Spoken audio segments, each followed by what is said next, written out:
Pessoal, hoje nós vamos continuar a reflexão da coleção A Vida no Mundo Espiritual e para hoje nós estaremos fazendo o estudo do capítulo Mediunidade do livro No Mundo Maior, onde André Luiz vai nos dar algumas diretrizes para a direcionamento que vamos fazer para o labor.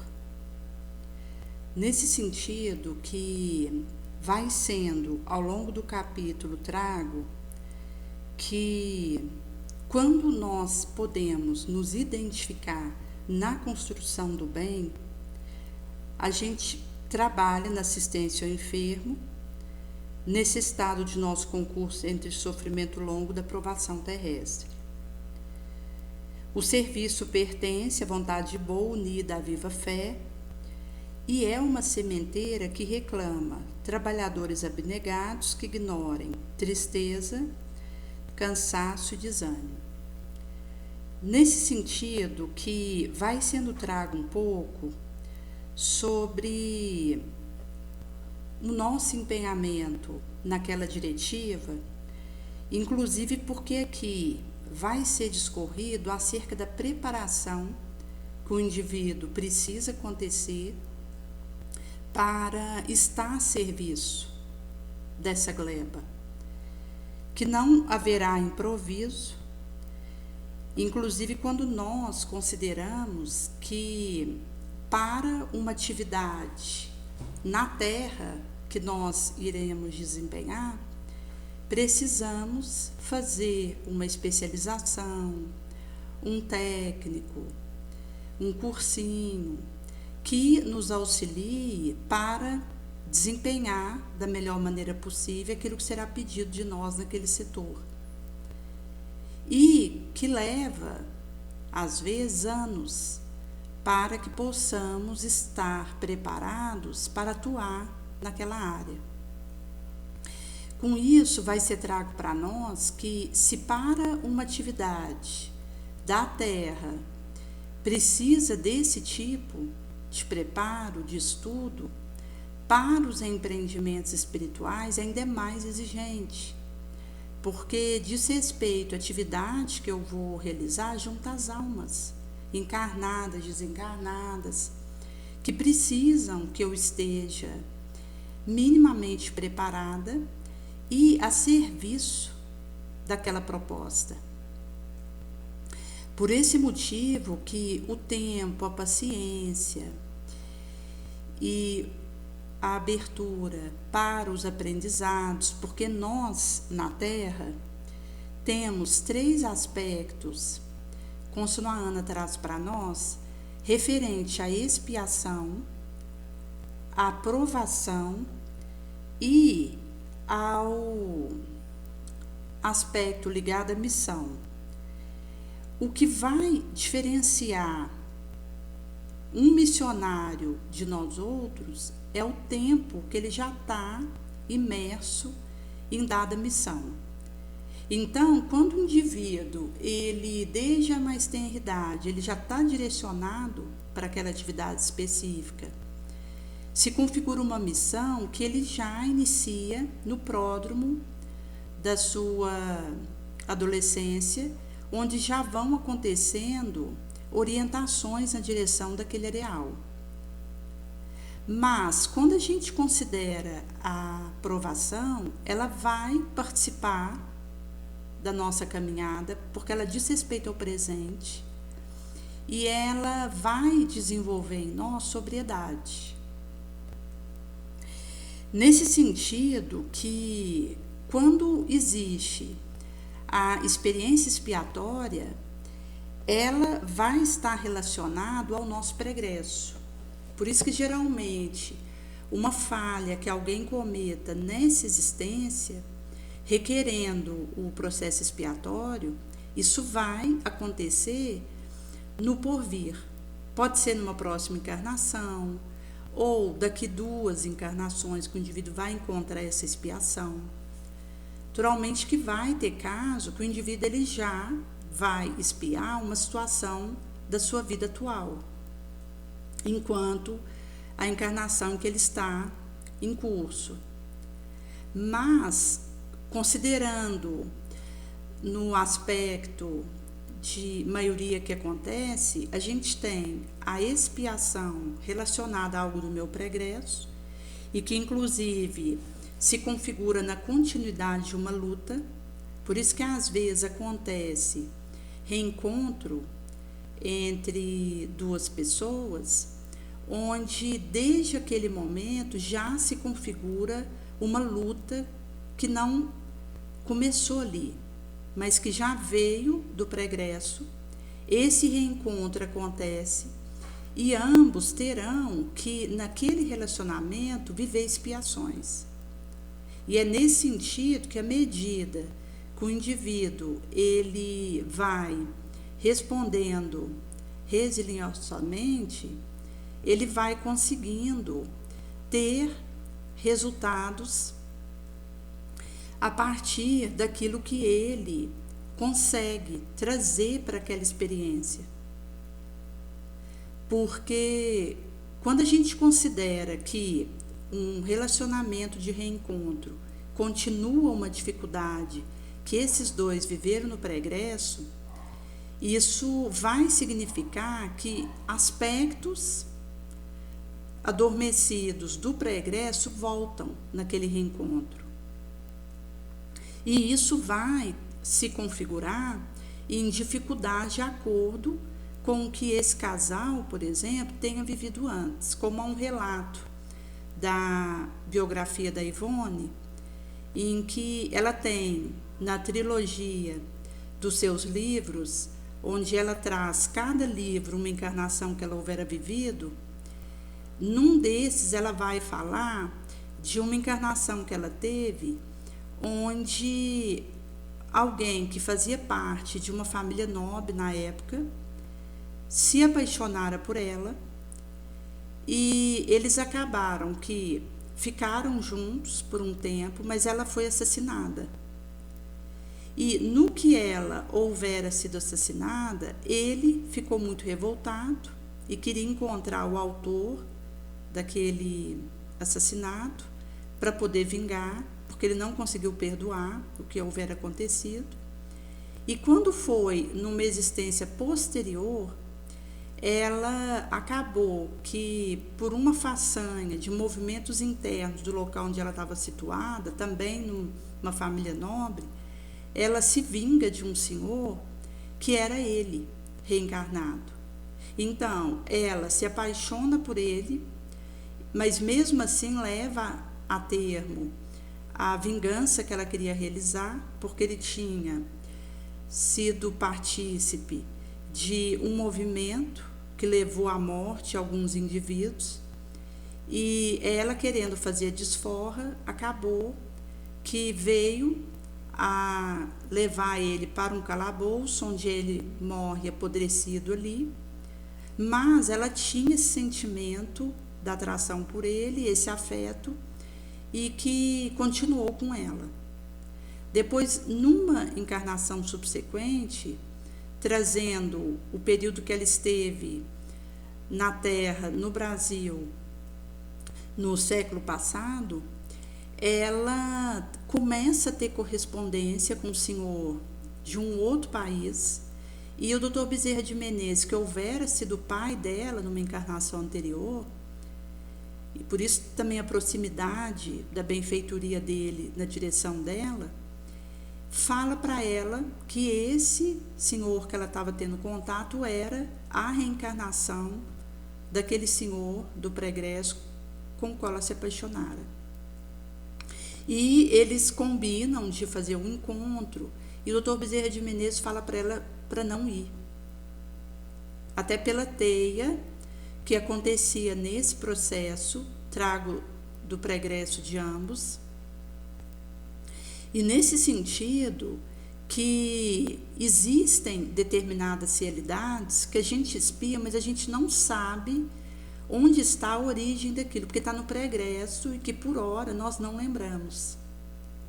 Mas quando acontece o processo expiatório, ele é imposto. O indivíduo não tem a opção de não viver aquilo, e geralmente a expiação é uma prova mal vivida. Porque acaba que quando a gente está vivendo uma prova, eu estou sendo testada. Se eu saio bem nessa prova, como a questão da resiliência, da longanimidade, se eu consigo lidar bem com a prova, eu, a posteriori, vou receber uma missão, ligado àquele gênero de prova em que eu estive em curso. Mas se eu não consigo viver bem a prova e acabo tendo uma nota ruim nessa experiência, eu posso ter contato com uma nova prova, daquela mesma situação parecida, e se eu vou falhando novamente com notas aquém do que deveria, chega uma hora que isso vira uma expiação. E aí vai ser imposto para mim uma experiência onde eu, para conseguir fazer a reparação dos meus erros, das minhas falhas e insuficiências, eu precisarei sair bem nessa expiação, porque ela vai repetir até que eu acerte. Diferentemente da prova, que se eu não consigo acertar, aquilo afasto, depois vem outra prova, e se eu de novo erro, chega uma hora que vira expiação. Mas a expiação, ela vai repetindo até que eu acerte de forma impositiva. Porque a prova, eu posso não querer passar por aquilo naquele momento, posso me fechar para aquela experiência. A expiação não tem essa opção. Ela vai ser imposta e vai repetir a revelia de mim mesma. E quando a gente considera a questão da expiação, é para desenvolver em nós compaixão. Porque acaba que a experiência expiatória ela nos coloca em situações de vulnerabilidade, de suscetibilidade. Então, quando nós estamos em meio a experiências expiatórias, a gente aprende a desenvolver compaixão conosco mesmo e com o outro. Porque são experiências que são impostas compulsoriamente e acaba que para cada um vai variar o tipo de expiação que o indivíduo vai viver, porque isso tem a ver com o seu pregresso, o tempo que ele vai passar nessa situação aqui. E considerando a prova, nós não podemos escolher a prova per si que a gente vai viver, mas a gente pode fazer uma escolha referente ao gênero de provas pelas quais eu irei passar. E acaba que na pauta que eu vou conseguindo passar de ano nessas experiências, porque é como se fosse uma escola em que eu estou matriculada, está encarnado na Terra, e à medida que eu vou bem vivendo as expiações, eu vou conseguindo diminuir essas imposições e eu vou adentrando as experiências provacionais e de teste que vão me aferir. À medida que eu vou saindo bem nisso, eu vou conseguindo, então, adentrar novos patamares que vão me preparando para uma missão. É por isso que a gente acaba encontrando a missão encarnada na Terra, se eu tiver vivido bem as etapas anteriores. Porque a missão, ela está ligada ao propósito de vida do indivíduo.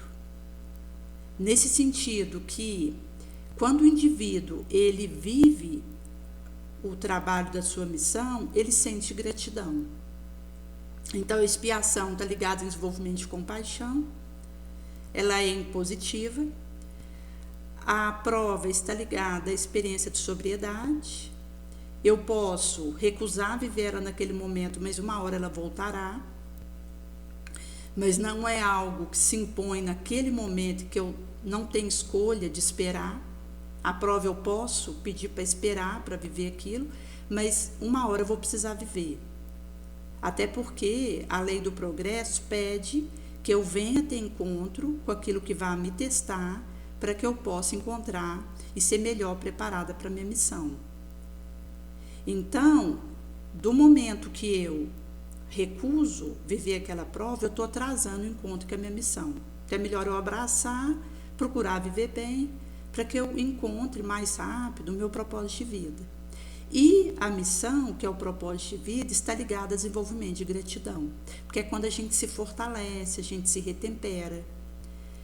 Porque o indivíduo, quando ele faz uma atividade ligada ao seu propósito de vida, ele consegue fazer uma canalização energética, que é o que André Luiz vai trazer um pouco aqui nesse capítulo, onde o indivíduo ele faz um fortalecimento dos seus areais internos ao colocar aquilo em dada direção. E isso, inclusive, vai significar a exteriorização fisiológica de centros perispiríticos importantes, onde repousam milhões de células, esperando para funcionar do humano esforço no setor da espiritualização. Então, vai ser trago que ninguém, desde os arrojados pensadores da humanidade, considerando o pretérito até os nossos dias, jamais lograra utilizá-la na 10ª parte. São forças de virgem campo que há uma conquista em continuidade evolutiva, mas com os golpes de autoeducação, de moral aprimoramento, de elevação sublime. Para tal, só vigorosa fé e reveladora pode encetar, como vanguardeira lâmpada indispensável do individual progresso. Então, acaba que o indivíduo, quando ele encontra esse propósito de vida e ele faz esse movimento dessa doação, ele vai se fortalecendo e ele vai então conseguindo urdir os metais da gratidão, porque o nosso estágio evolutivo ele ainda precisa do trabalho nobre direcionado para o nosso propósito de vida, porque existem espíritos mais evoluídos que pela escolha e pela decisão já conseguem fazer isso funcionar. Para eles não é necessário o trabalho naquela área.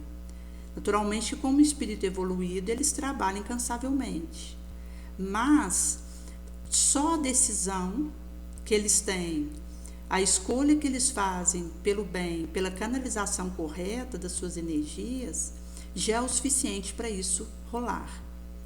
Para nós, considerando o estágio evolutivo da Terra, nós necessitamos da movimentação laborosa, onde eu estando dentro de um programa iluminativo, em que a minha missão está ligada àquela área de atuação, eu vou conseguindo fazer esse fortalecimento interno e, ao mesmo tempo, vai acontecendo que eu vou me conhecendo melhor, desenvolvendo recursos latentes, fazendo taliações de resistências morais.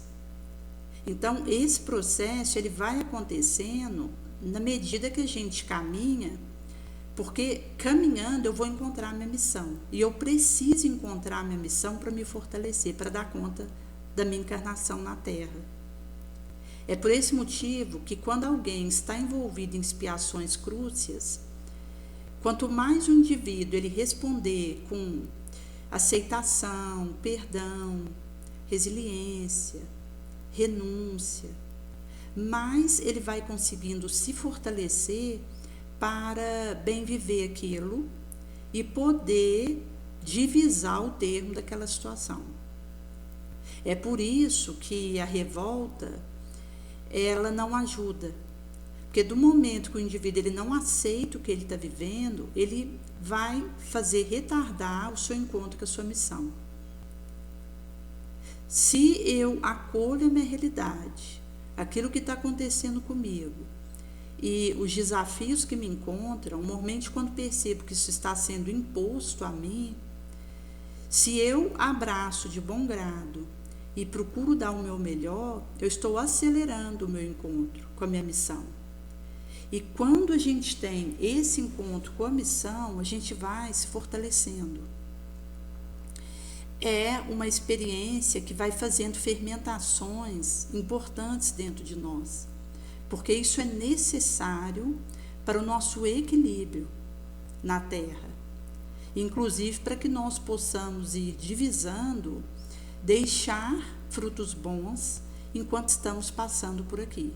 Porque acaba que os frutos bons eu vou deixando na medida em que eu estou atendendo a minha missão.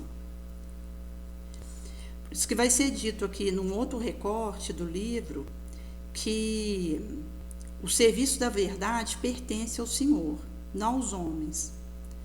Então, quando o indivíduo esquece golpe, recebe objeção de outrem, transforma isso em auxílio e amparo, converte desanimadora opinião em motivo de nova energia.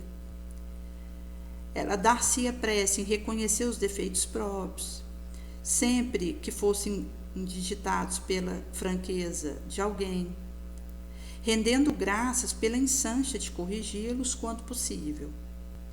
Caminharia para frente. Ser-lhe a mediunidade um campo de trabalho, onde aperfeiçoaria os sentimentos que nutria dentro de si, sem cogitar de utensílio para servi-la. E aqui é curioso esse termo, sem cogitar de utensílios para servi-la.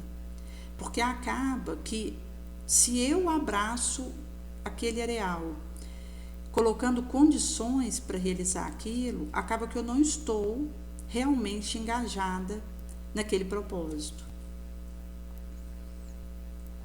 Como houvera tido um curso que tinha sido disponibilizado por uma plataforma espírita, e esse curso está ligado à parte de psicologia, ligado ao espiritismo, com reflexões atuais da abordagem positiva, ligada ao cérebro, trazendo aí essas interfaces, ciência e tecnologia, espiritismo, onde a gente pode fazer esse olhar, trazendo as intercomunicações que existem. E acaba que, quando esse curso ele houvera sido lançado, a instituição responsável pela plataforma tinha disponibilizado e alegaram que as vagas eram limitadas e que teria algumas explanações, depois alguns módulos de interação em tempo real, funciona à guisa de mentoria, que é feita a interação pela plataforma mesmo, e falaram que tinha uma cota determinada de participantes e quando essa inscrição fosse fechada não seria mais possível. E acaba que foi colocada uma outra condição de ser psicólogo ou psiquiatra para fazer o curso. Então apareceram pessoas de outras áreas, como nutricionista, professor, agrônomo, pessoas de outros setores de atuação desejosas de realizar aquele curso, porque acaba que a psicologia ela está intimamente ligada ao espiritismo, até porque a doutrina espírita ela nos dá novas percepções acerca de nós mesmos e do nosso entorno, e cada qual no setor que é chamado a atuar, ele precisa desenvolver esses aspectos do estudo da mente, para melhor se conhecer, para melhor burilar seu ramo de ação. E nesse sentido, que esse curso que poderia ser aberto para outras áreas, se dizia fechado para os ramos de psicologia e psiquiatria. E nessa plataforma, quando aconteceu da gente entrar ali, estavam os vídeos, mas bloqueado.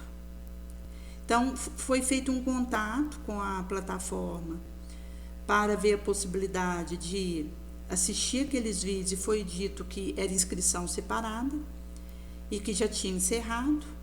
E sobre a questão de novas vagas para o referido curso, foi dito que quando abrisse uma nova turma seria divulgado. Então, uma situação como essa acaba que, de um estudo que foi feito, onde as inscrições ligadas a esse estudo eram direcionadas para os trabalhos beneficentes de uma dada instituição. Então, não tinha um lucro por trás. Iam ser doados os valores que entrassem para as ações benemerentes. E nesse sentido que aqueles vídeos que de um momento poderiam disponibilizados atender ao clique de alguém para assistir, porque isso é uma reação em cadeia, uma pessoa que ouve algo passa para frente. Então, acaba que é um auxílio em rede que a gente proporciona, estava bloqueado. Mas é o que André Luiz vai trazer aqui. Quando a gente, de fato, coloca no campo de trabalho, aperfeiçoando nosso sentimento, nossa mente e realizando a nossa reforma moral, a gente não cogita de utensílio ou de auxílio. A gente se coloca a serviço. Então, ao invés de eu esperar que uma determinada atuação aconteça na minha direção, uma facilitação de um conteúdo instrutivo, uma intervenção no sentido de uma locomoção para auxiliar. Eu deixo de olhar para esse aspecto porque eu estou tirando de dentro de mim os recursos para aquilo acontecer. Então, eu não estou cogitando de alguém vir me ajudar. Eu movimento a minha força, a minha clareza, os conselhos que Jesus me dá, as assistências dele na minha direção, visto que ele tem nos acompanhado até aqui e nos auxilia. Acaba que a partir disso vai sendo possível ir ao encontro da minha missão na perspectiva doadora, sem pedir nada em troca e sem fazer algum tipo de pedido para que eu realize aquilo. Então, é essa questão da fé viva que Jesus vai trazer, porque essa fé, ela nos coloca pondo o pé mesmo sem ter o tijolo para pisar. Na medida que a gente põe o pé, o tijolo é colocado. Porque realmente é um movimento onde a gente não tem nem proteção nem segurança, mas a gente tem a confirmação de que a nossa missão está ali, de que aquele é o caminho que a gente deve trilhar, na pauta do nosso melhor possível. Por isso que vai ser trago, que é um encetamento da fé reveladora e vigorosa. Isso é uma lâmpada vanguardeira indispensável, porque há golpe de esforço próprio, de autoburilamento, de autorreforma, de autoeducação, que eu vou conseguindo lograr. Então, vai ser trago no subsequente que não importavam as dificuldades psicográficas, e aqui a gente pode trazer a dificuldade que for, que enfrentemos, porque nos pulsa um disposto coração a amar. Ouvimos as sugestões do bem, antes de tudo, mas a nossa lealdade a Deus e a nós mesmos, seguindo após o Cristo. Se os companheiros terrícolas não nos possam entender, temos o conforto de sermos compreendidos pelos amigos da espiritual vida, que são os benfeitores, que se aproveitam da nossa disposição, do nosso ânimo, para nos secundar. Porque daí vai sendo possível esse caminho ser talhado. E ao termo da experiência terráquea, haveria luz suficiente para todos. Então nos cumpre trabalhar, crer, amar e esperar no Senhor Divino. Por esse motivo que vai ser dito que a fé representa essa força que vai sustentar o nosso espírito na vanguarda do combate, pela vitória da divina luz e do universal amor. Porque o trabalho, ele promana do Cristo. Nós estamos envolvidos nessa gleba, mas o auxílio promana do Mestre. É por isso que para todo empreendimento em que a gente está em curso, existe uma equipe espiritual responsável por aquilo. E nesse sentido que naquela área de ação que nós estamos empenhados, a espiritualidade maior ela está fazendo o conduzimento daquele trabalho sob a égide de Jesus. Por isso que quanto mais eu me esforço, me preparo e me acolho, mais eu vou conseguindo oferecer energias adequadas para que a espiritualidade maior possa agir, de maneira a facilitar aquele trabalho. Ao invés de eu dificultar, eu vou facilitar. Nesse sentido que,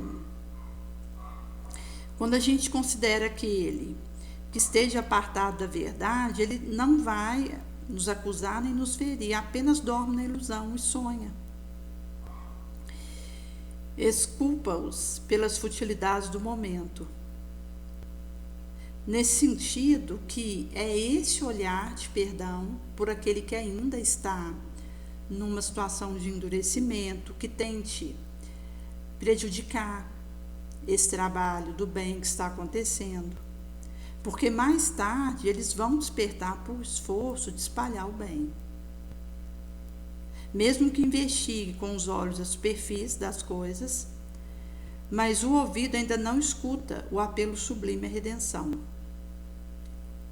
É imperativo amar e perdoar sempre, esquecendo o obscuro dia, a fim de alcançar o luminoso milênio. Não desfaleçamos, o Pai Eterno nos abençoará. Nesse sentido que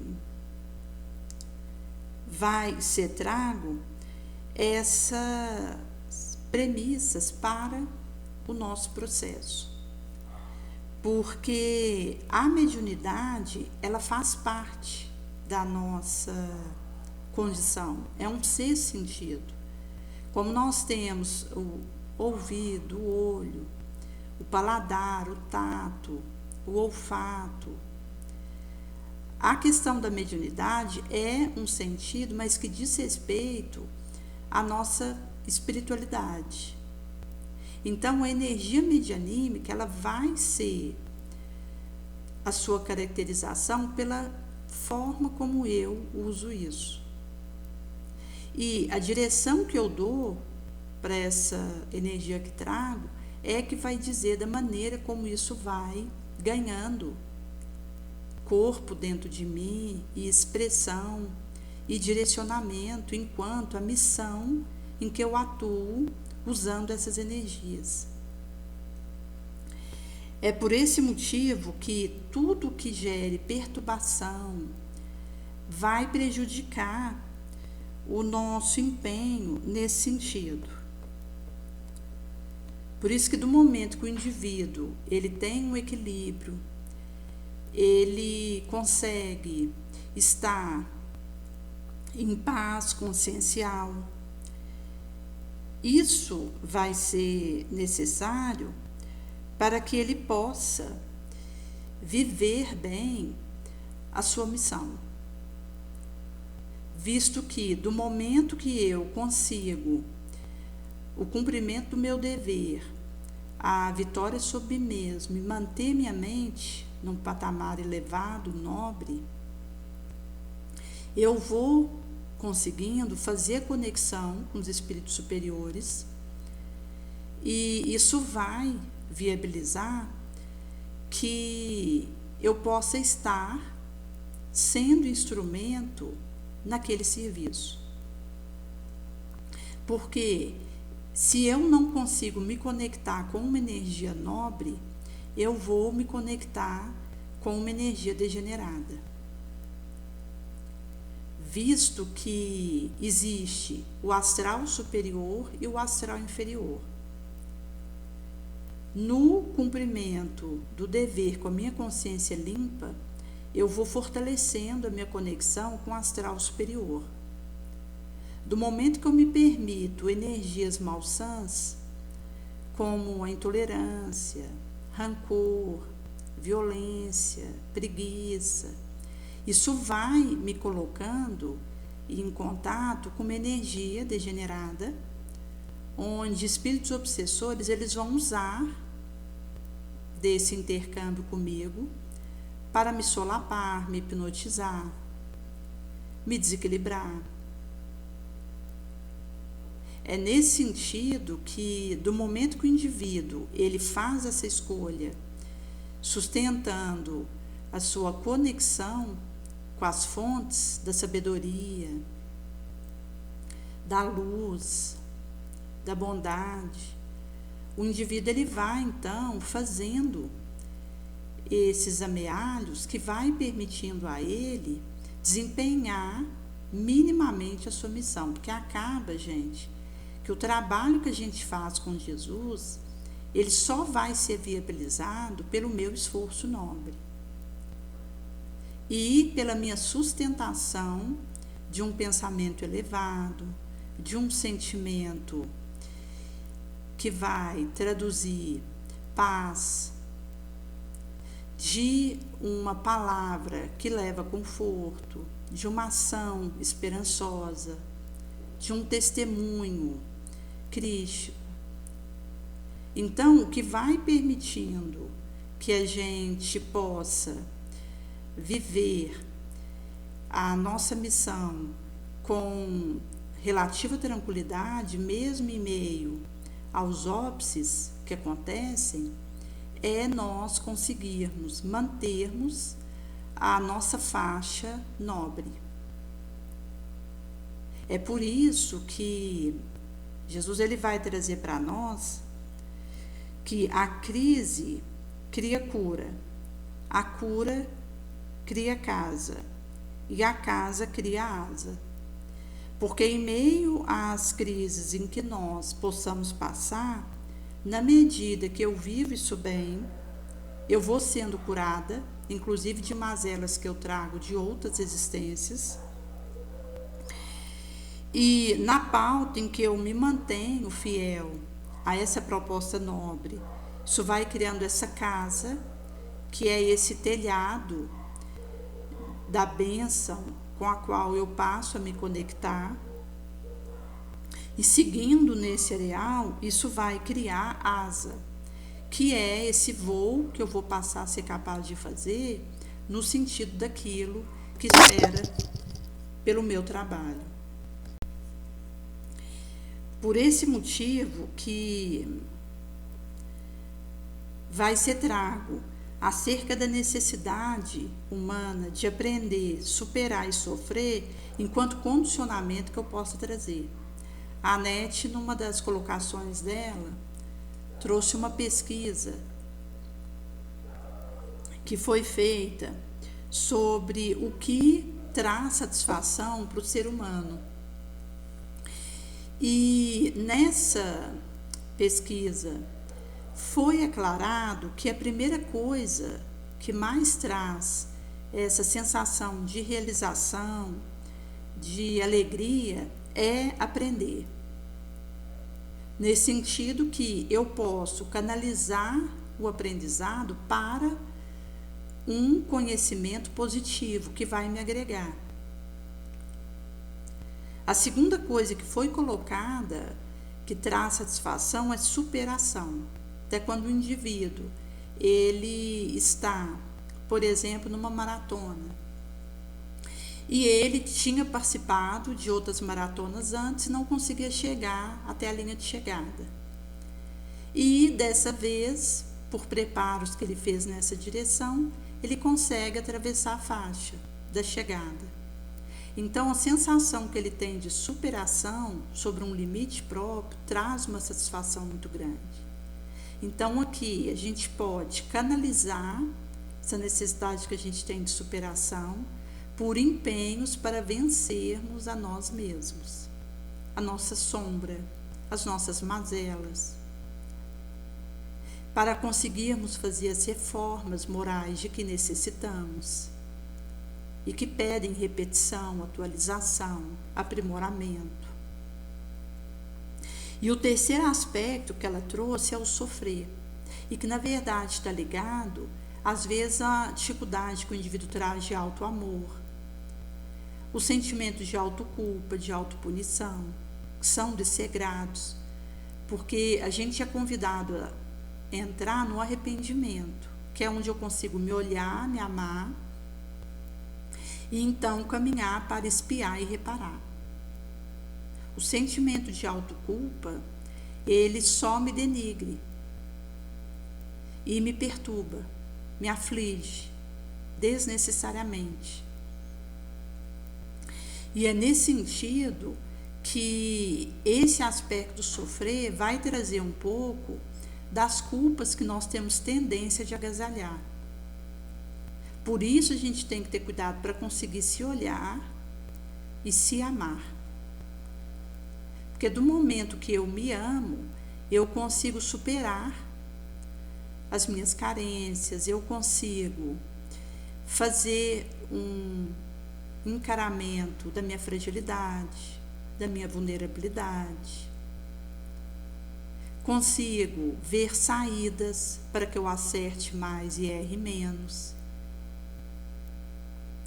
Nesse sentido que a questão do autoconhecimento e do autoacolhimento, ele é primacial para que o indivíduo ele vá diminuindo a sua necessidade de entrar em situações sofridas. Porque a dor é inevitável, o sofrimento eu só vou permanecer nele se eu escolher por isso.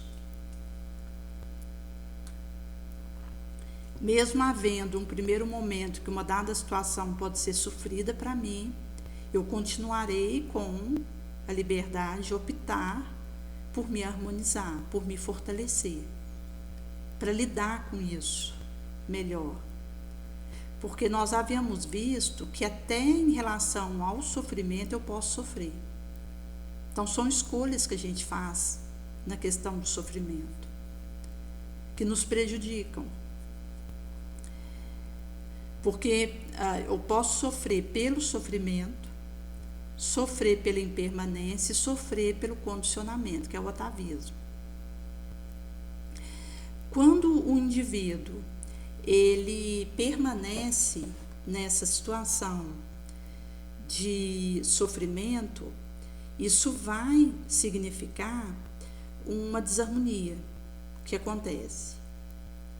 Então, a passagem pelo sofrimento, ela acontece, mas então eu vou conseguir me harmonizar, porque quando eu estiver bem, eu vou ter mais lucidez para resolver o que precisa. Então, o sofrimento, enquanto algo que eu escolho, ele é uma perda de energia, é uma perda de recursos, de possibilidades, de lucidez. Porque o indivíduo que se permite imergir em sofrimentos, ele acaba que entra em inutilidade. É por isso que a gente tem que ter cuidado com esse lugar, porque dores nós vamos passar, encarnado na Terra. Mas o que eu faço com isso pode transformar o sofrimento de um momento em um local de apaziguamento, de felicidade, mesmo em meio a dificuldades, porque felicidade não é ausência de problema. É um estado íntimo, duradouro, inabalável, onde o indivíduo ele consegue, em meio ao desafio, aos obstáculos, aos testes, se manter harmonizado, em paz, sereno. E a serenidade é uma força potente que a gente tem. Porque a serenidade, ela vai estar ligado a um cumprimento do dever.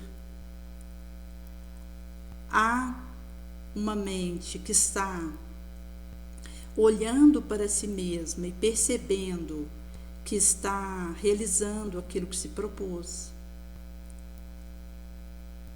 que inclusive tem a ver com a nossa consciência. Porque como a gente tem um registro consciencial daquilo que a gente realiza, acaba que se eu caio, a minha consciência registra aquilo e isso vai se manifestar em distonia, em inquietação, em angústia, porque as quedas, elas vão dificultar a minha serenidade. Por isso que quanto mais eu consigo acertar, fazer o bem, mais a minha consciência nutre de serenidade. E então a gente vai conseguindo talhar bom senso, porque o nosso psíquico está funcionando a pleno vapor. Vamos conseguindo então nos nutrirmos dos sentimentos da humildade, da pobreza, da castidade, Inclusive, Kardec vai trazer no Livro dos Espíritos, no recorte do supérfluo e necessário, alguns aspectos ligados à nossa percepção do que é supérfluo e daquilo que é necessário. Porque quando alguém ele tira do seu necessário para dar para alguém que não tem bastante, isso é meritório. Mas se eu fico criando sofrimentos, ou mesmo permitindo que situações de sofrimento continuem e ganhem tentáculos dentro de mim, isso é inútil.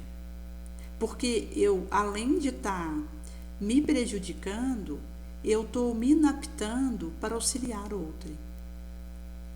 Então, todo movimento em que eu opto por me supliciar, me machucar, me sofrer, isso é inútil.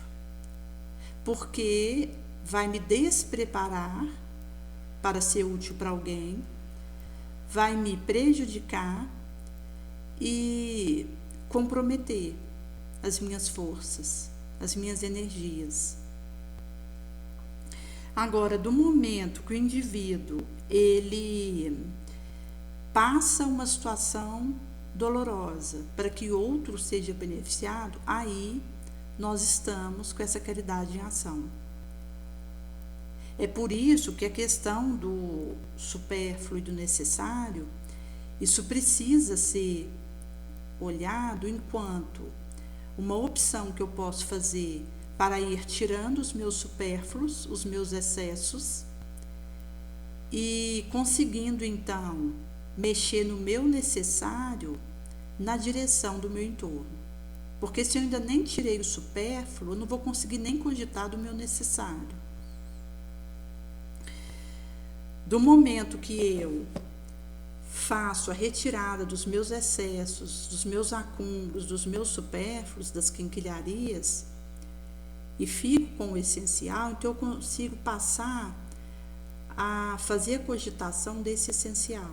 Porque nesse básico da minha trajetória aqui, o que eu posso fazer para tirar mais de mim, na direção da coletividade. Então, nesse sentido, que são perspectivas que a gente vai amadurecendo, à medida que a gente vai intensificando a nossa missão, enquanto as energias que a gente doa nisso.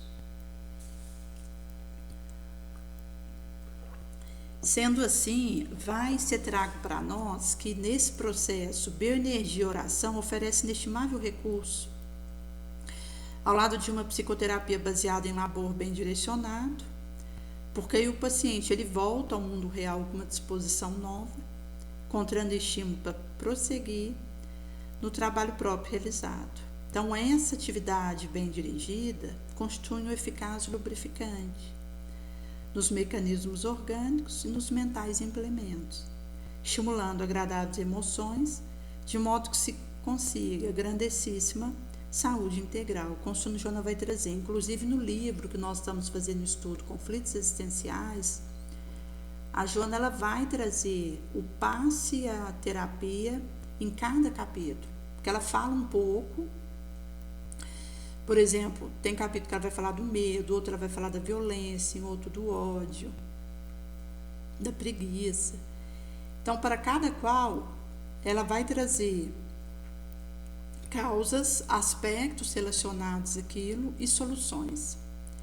Então, cada capítulo ela traz tanto o passe presencial, à distância, que é o tratamento espiritual à distância, como nós temos no nosso canal, e que cada um que participa ajuda muito.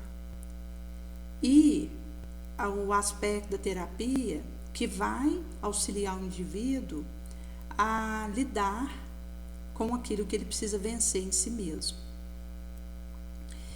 E conforme o estágio, é necessário entrar com essa ajuda profissional.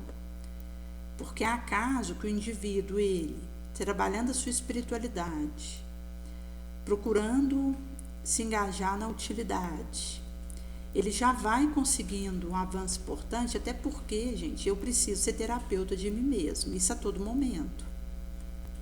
Eu preciso ser aquela que trabalho as minhas questões, que olho para elas, que me acolho, que consigo fazer uma autoabordagem sem exigência, sem condenação, sem culpa, sem justificar, para que eu consiga com limpidez olhar para mim mesma e divisar soluções para a minha situação.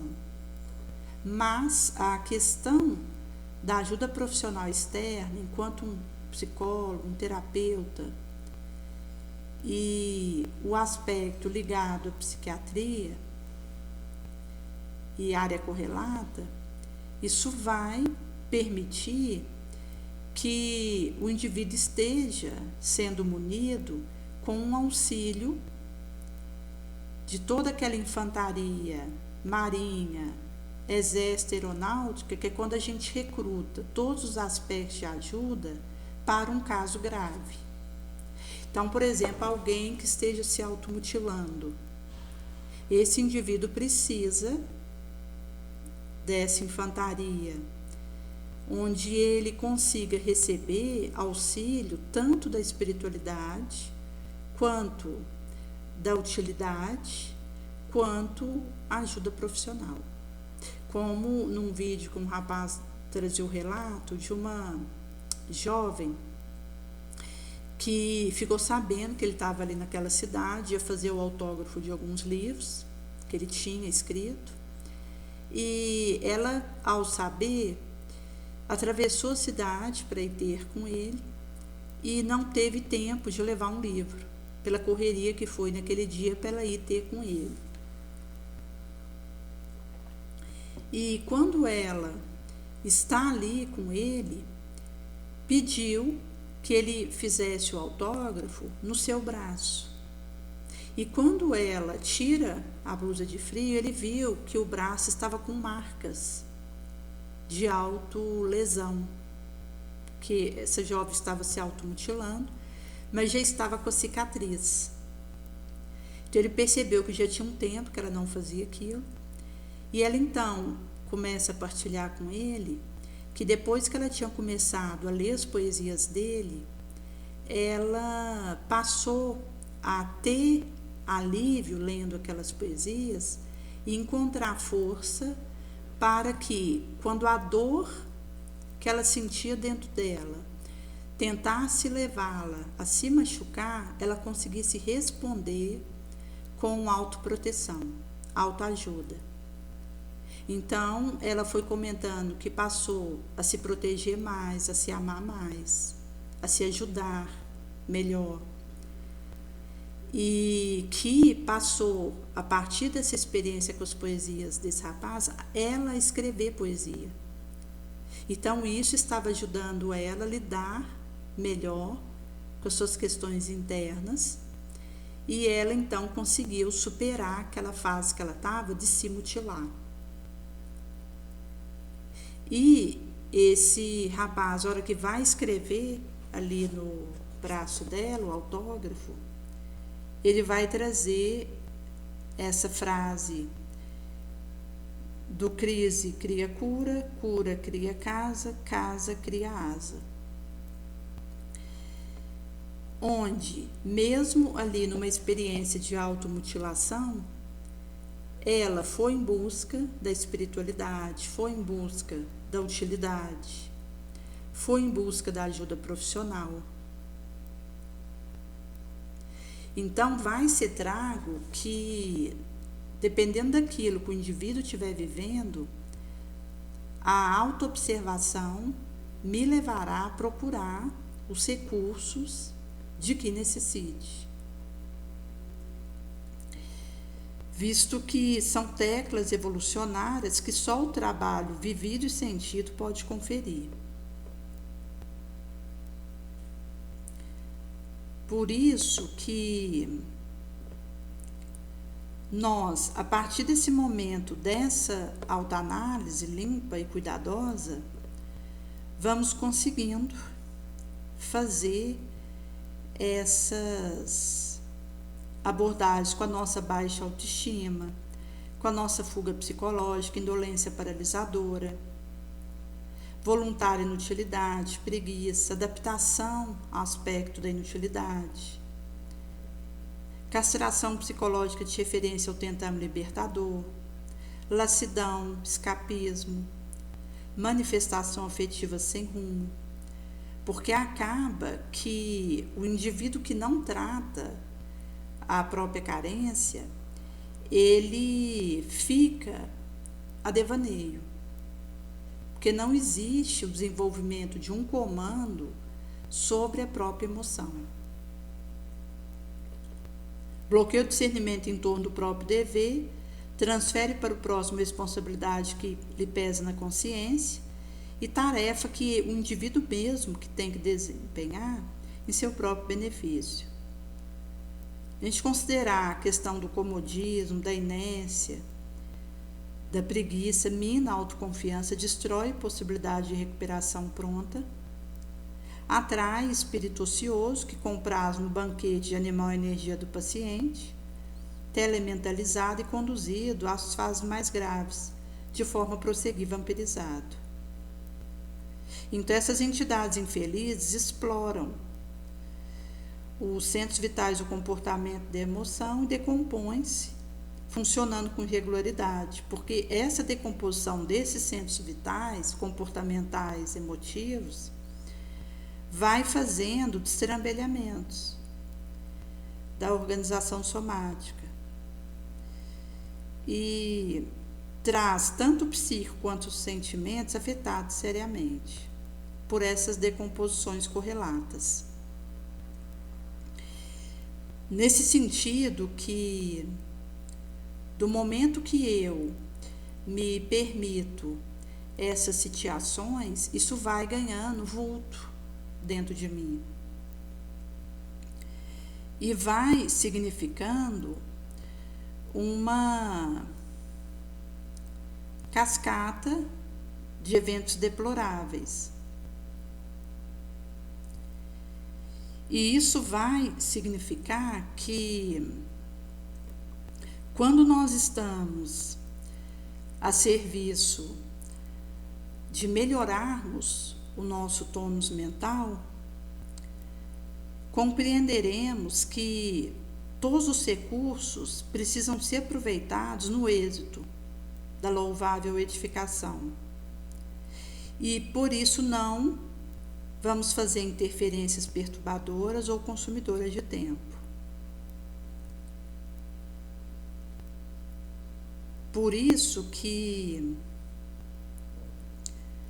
quando a gente repara o conjunto das situações em que nós estamos vivendo, vai ser trago num outro recorte desse capítulo que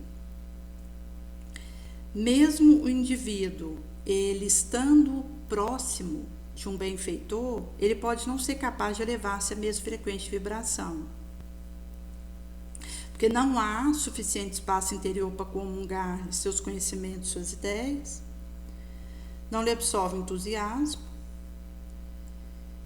e isso vai dizer que a boa vontade criadora é necessário para iniciar nossa ascensão à zona mais alta da vida.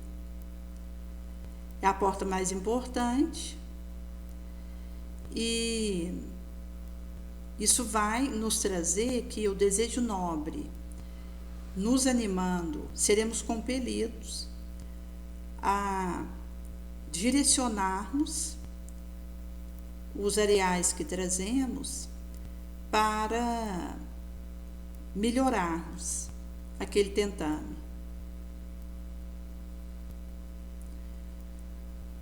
Por isso que o aspecto da comunhão de pensamento com a espiritualidade maior vai ser um imperativo.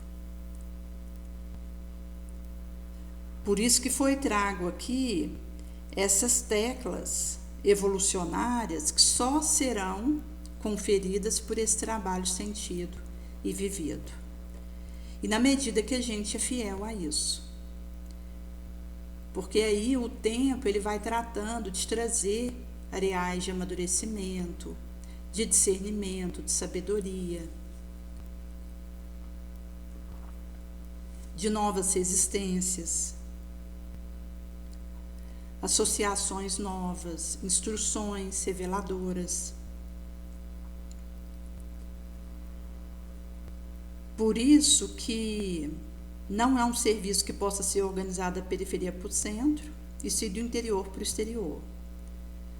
O homem encarnado, quase sempre empolgado pelo sono ilusório, poderá começar pelo fenômeno. Mas à medida que ele desperta a energia mais profunda consciencial, sente necessidade de reajustamento e regressa à causa, de modo a aperfeiçoar efeito. Que então é uma obra do tempo, da paciência, da construção.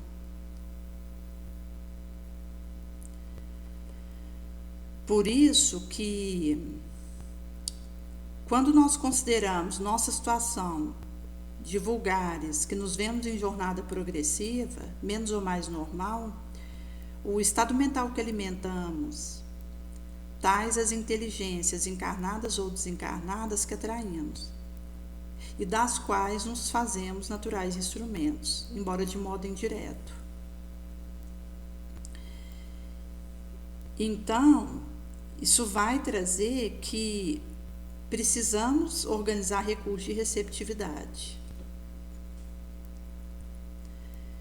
E, tanto considerando sabedoria quanto amor, são divinas substâncias que nos mantêm vitais.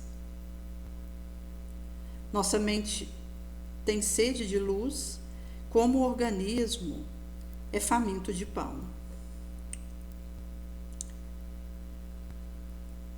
E nesse sentido que nosso organismo, embora constituído de elementos mais plásticos e sutis, ainda é difícil material de retenção da consciência. Quando alguém desencarna, subtraído do organismo físico, com a situação quase sempre inalterada.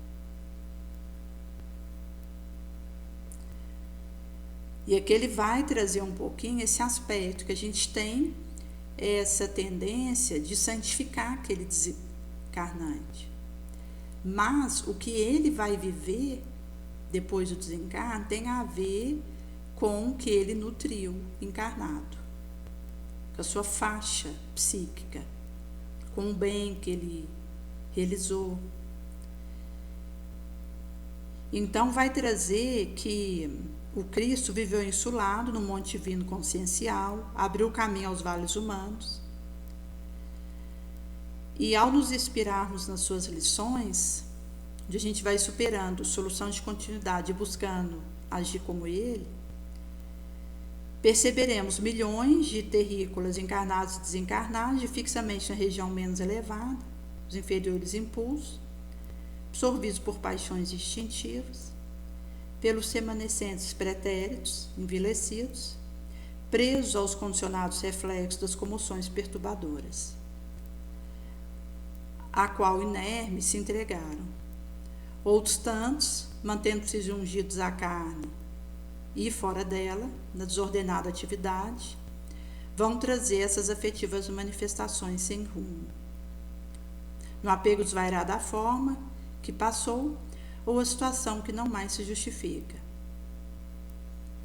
Há ainda aquele que para na beata posição do religioso misticismo exclusivo, sem realização pessoal no setor experiencial e do mérito, que os integre no quadro elevação lídima, porque a prática exterior ela não me justifica.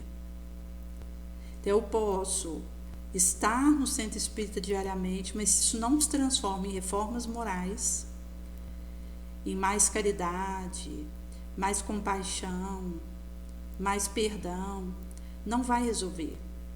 Eu vou continuar envelhecida vibratoriamente, mesmo que eu cumpra uma série de rituais que aquela religião reze e esteja quite com as externalidades daquela proposta.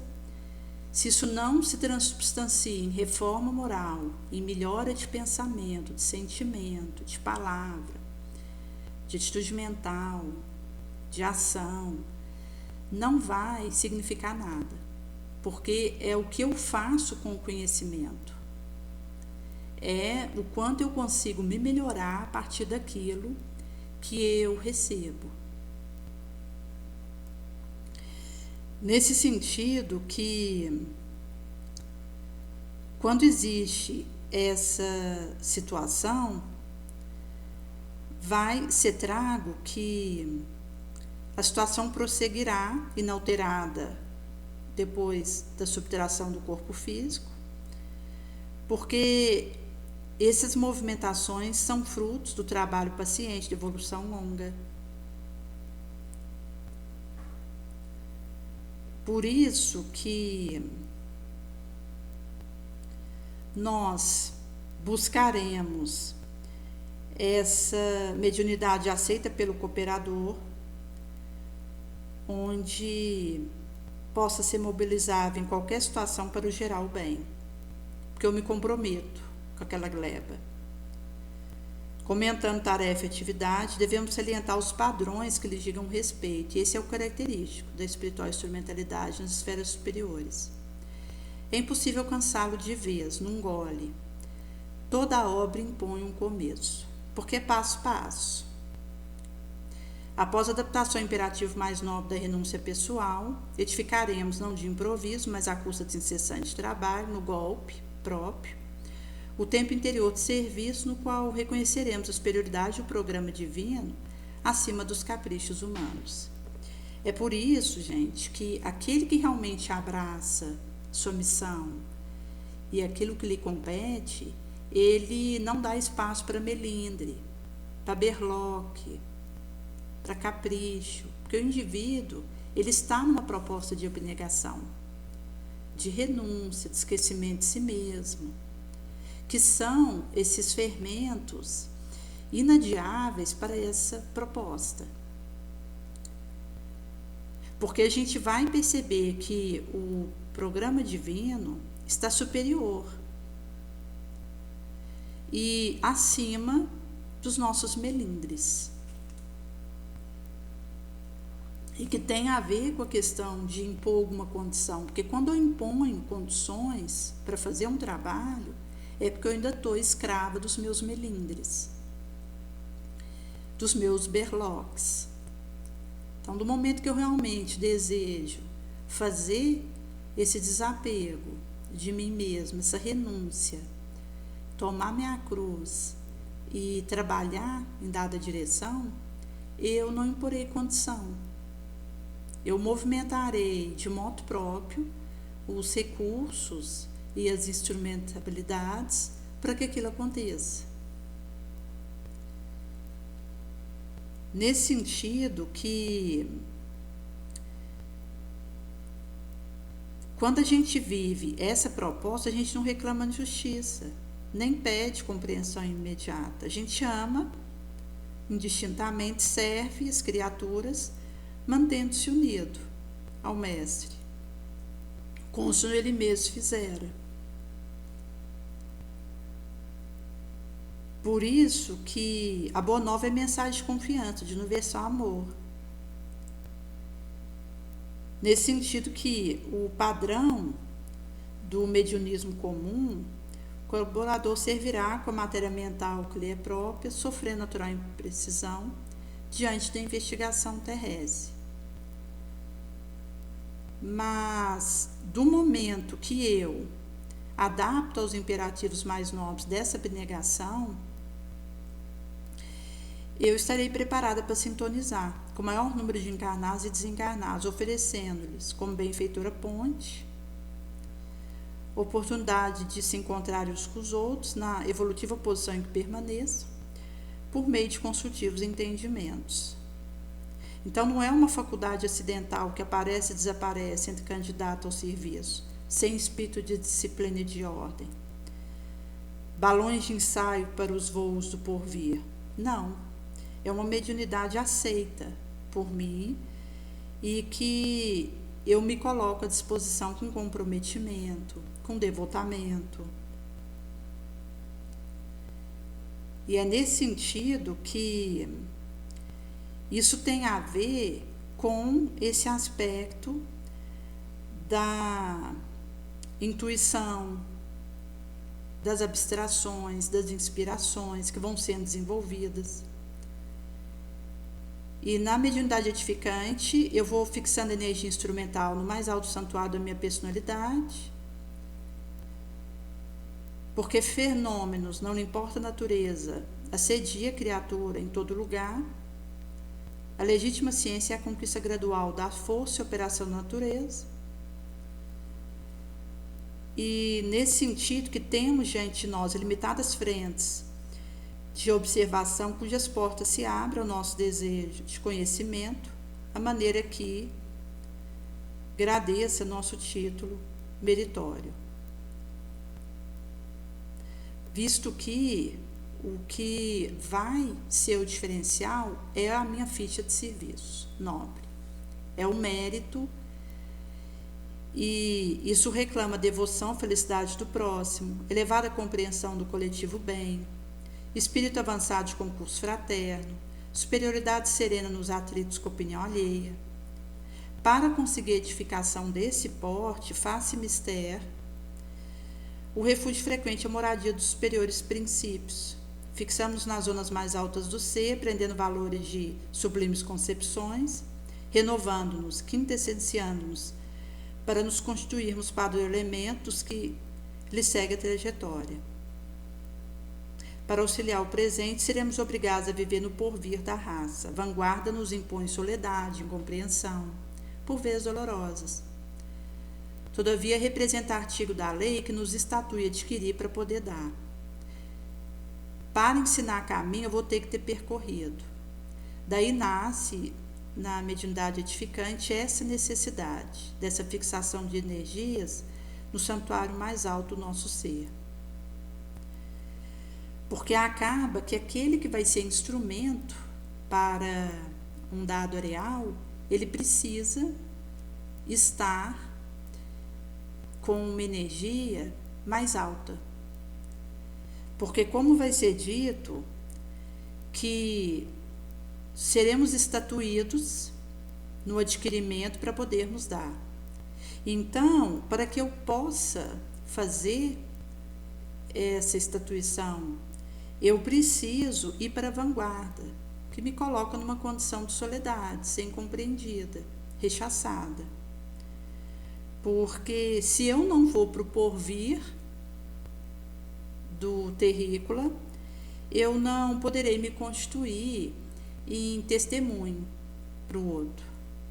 É por isso que é um caminho solitário em que eu não aguardo o outro pela marcha de engrandecimento e sacrifício. Eu vou e realizo isso dentro de mim. Por isso que nós seremos confrontados com as imposições de cooperação e trabalho e a necessidade de uma felicidade da harmonia com os desencarnados no tríplice campo de forças mentais, perispirituais e fisiológicas. É imperioso crescermos em valor próprio. Elevação condiciona procura fervorosa. Receberemos a bênção da colheita com o suor da sementeira. É por isso que prodígios realizará a mente de um homem cedendo não a meros reflexos condicionados, mas a emissões de outra mente em sintonia com a dele. Nesse sentido que, para que nós possamos funcionar nobre, a gente tem que estar a serviço do Cristo. E eu faço isso com aquilo que eu nutro dentro de mim. Porque eu só posso me aproximar do Cristo se eu penso como Ele, se eu falo como Ele, se eu desejo como Ele. Se eu procuro viver como Ele viveu. Por isso é imperioso crescermos nesses valores morais.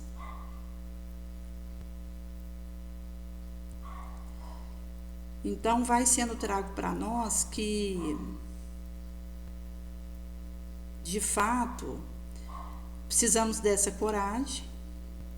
Caso contrário, recuaremos ante os percalços da iniciação mediúnica. E ao crescermos e nos aperfeiçoarmos com o tempo e com o esforço, vai dizer que nenhuma árvore nasce produzindo. A faculdade nobre requer burilamento. Então, nesse sentido que se a gente recolhe ao castelo teórico alguém reunido para o elevado serviço de intercâmbio com a esfera espiritual, não aceita comumente os servidores que hão de crescer e de aperfeiçoar-se com o tempo e com o esforço. Por isso que a gente tem que sair da teoria, porque vão ser acolhidos aqueles como nós outros, insuficientes, frágeis, vulneráveis, mas desejosos e que movimentam todos os nossos esforços, desde que isso aconteça, para nos prepararmos. E nesse sentido que isso vai significar uma luz elétrica por uma lâmpada vulgar, o que não acontece quando a gente fica nesse castelo teórico, que é levediço, desmorona, como um castelo de areia.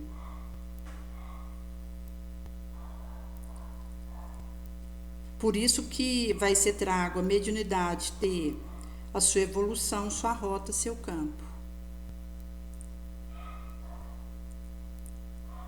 É necessário cooperadores incipientes, enquanto ser-lhes oferecido mais vasto recurso de conhecimento na estrada por eles mesmos perlustrados, a fim de que a espiritualidade santificante penetre os fenômenos e estudos atinentes ao espírito.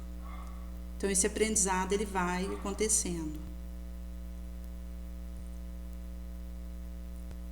Por isso que a legítima preocupação em face da tese animista que vai ser trago.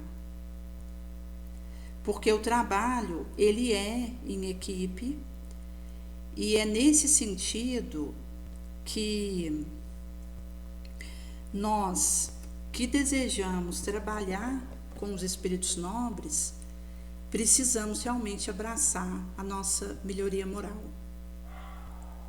Porque, como foi dito aqui, se eu não me empenho por me capacitar, inclusive com essa lealdade que vai ser traduzida nos anos em que eu permaneço fiel, não é numa palavra de um momento, mas nas horas a fio em que eu permaneço naquela proposta, produzindo aquela atividade nobre, e consigo vencer a mim mesma a cada passo e realizar os melhoramentos que eu preciso.